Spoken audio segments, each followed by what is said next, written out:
चलिए बच्चों 8.1 में आगे बढ़ते हैं। अगला सवाल था 7वां। देखिए आपको दिखा देते हैं। 7वां प्रश्न पढ़ लीजिए आप लोग। कह रहा है कि संख्या रेखा पर किन दो पूर्ण संख्याओं के बीच निम्न संख्याएं स्थित हैं, इनमें से कौन सी पूर्ण संख्या दी हुई दशमलव संख्या के अधिक निकट भी है। ठीक बात है।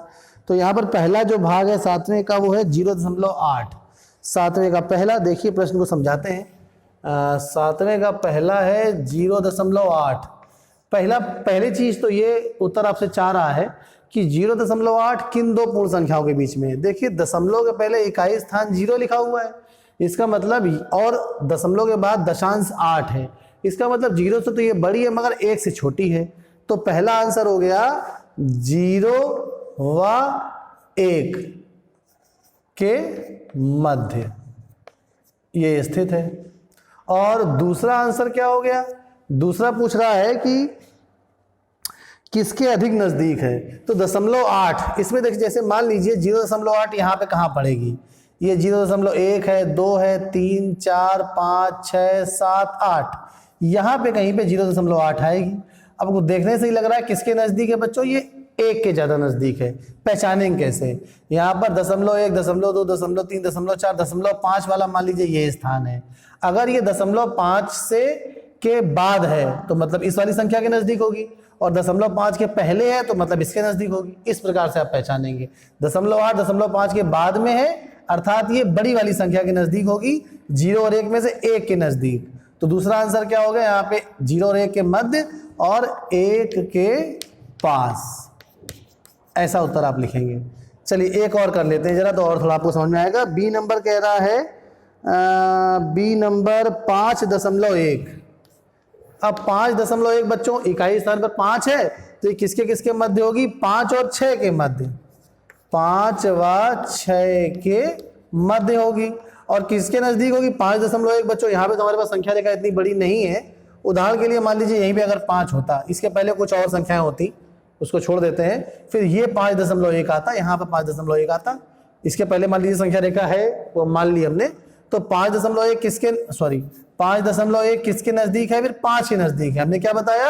दशमलव के बाद वाली संख्या अगर 5 से बड़ी है तो बाद वाली के नजदीक होगी, और दशमलव के बाद वाली संख्या अगर 5 से छोटी है तो पहले वाले के नजदीक होगी। दशमलव के बाद वाली संख्या 1 5 से छोटी है मतलब पहले वाली 5 के नजदीक, ऐसे लिखेंगे, 5 के पास या नजदीक जो भी हो।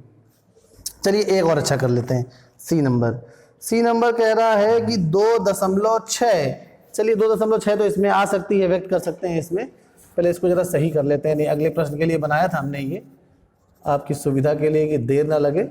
यहाँ पर 1 था और यहाँ पर 0 था, ये 0 है और इधर इसके बाद ये 1 का खाना, हाँ यही था 1। अब ये अगली संख्या है 2.6, कहाँ पे आएगी? देखिए ये आपको यहाँ पे संख्या रेखा पे दिखाना नहीं है, केवल समझाने के लिए हम आपको बता रहे हैं।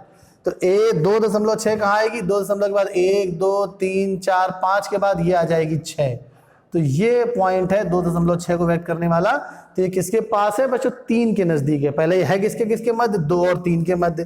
तो पहला क्या लिखेंगे आंसर कि भाई 2 व 3 के मध्य है ये, और दूसरा किसके पास है? दशमलव के बाद वाली संख्या 5 से बड़ी है, मतलब ये इसके बाद वाली संख्या अर्थात 3 के पास होगी।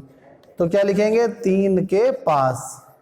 चलिए अब अगले प्रश्न में आ जाते हैं। 8वें प्रश्न में कह रहा है कि 8वां प्रश्न है निम्न को संख्या रेखा पर दर्शाइए। तो 8वें प्रश्न के लिए ही हमने चित्र बनाया था वास्तव में। तो ये 8वां प्रश्न है, और 8वें का पहला कह रहा है कि संख्या रेखा पर आपको निम्न को दर्शाना है। पहला है 0.2। तो 0.2 किसके किसके मध्य होगा? 0 और 1 है, 0.1 है, तो ये हो गया 0.2। ऐसे गोला बड़ा सा बना देंगे और यहाँ पे लिख देंगे 0.2, बस यही इसका उत्तर हो गया। संख्या रेखा आपको अपनी कॉपी में बनानी पड़ेगी। अगला है 1.9।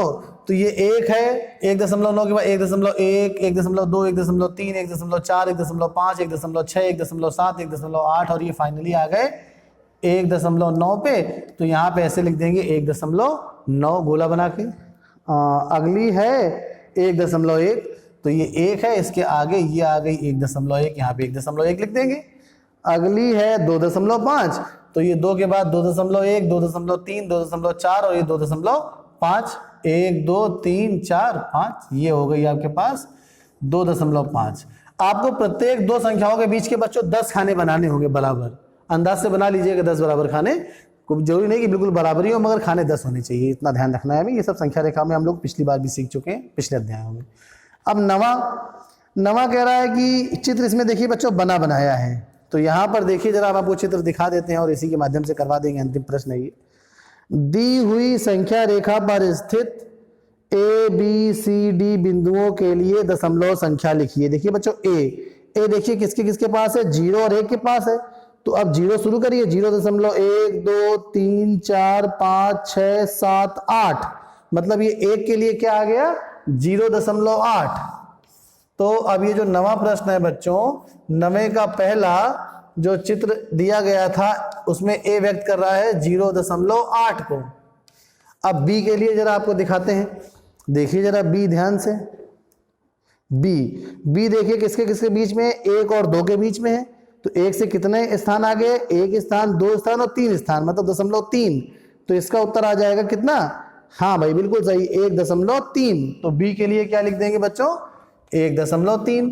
अब आ जाते हैं सी पे। सी देखिए कहां पर है, सी देखिए 2 और 3 के बीच में है, सी और डी दोनों ही 2 और 3 के बीच में है। सी कहां पे, 2 से कितने स्थान आगे, 1 स्थान 2 स्थान, मतलब 0.2। तो ये 2 पहले से है तो 2.2 हो जाएगा सी के लिए। तो सी के लिए दशमलव संख्या हो जाएगी 2.2।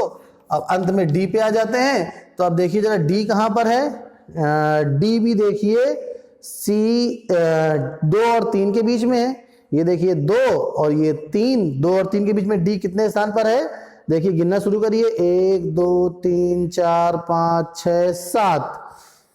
डी है, नहीं गलत गिन दिया हमने, सी से शुरू कर दिया, 2 से इस बार शुरू करेंगे। 0 यहाँ पे होगा 1 2 3 4 5 6 7 8 और 9वें स्थान पर, तो ये हो गया 2.9। तो डी के लिए बच्चों क्या संख्या हो जाएगी 2.9। चलिए बच्चों, उम्मीद है ये प्रश्नावली आपको समझ में आई होगी। अगले वीडियो में हम लोग पढ़ेंगे शतांश। धन्यवाद।